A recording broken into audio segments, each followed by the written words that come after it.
Hi, hello guys, good afternoon. Welcome to my TikTok world. It's me, Norika. I'm just gonna make an announcement that I'm going to have another surgery this coming October 8th. Okay? This time is breast implant removal. Okay? Magkakaroon ako ng breast explant. I-explant na po yung breast ko. This is 11 years old and I did this with Dr. Alexander C. Claire in Beverly Hills, California back 11 years ago. And then, this, how much nga ito? $6,000 I think ito noon. I don't know how much now. But, this is 700cc by the way. 700cc. And then, it's like 3 pounds. So, I'm carrying 3 pounds sa chest ko every day.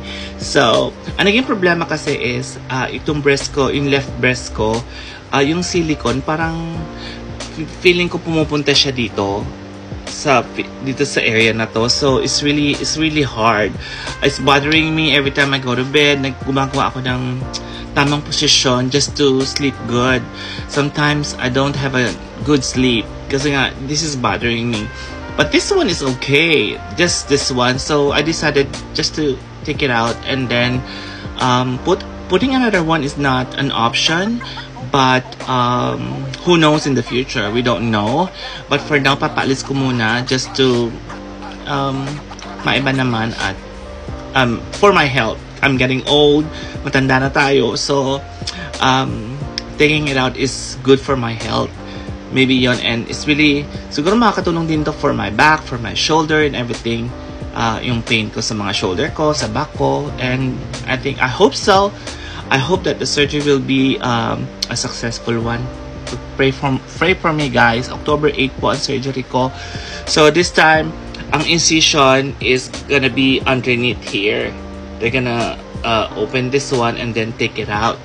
Kasi before they did a surgery on my Dr. Alexander C. Claire did it on my armpit. He put it on my armpit towards it. Kasi sabi ko, ayoko may peklat dito. But anyway, to make the story short, I have decided na alisin na to. 700cc.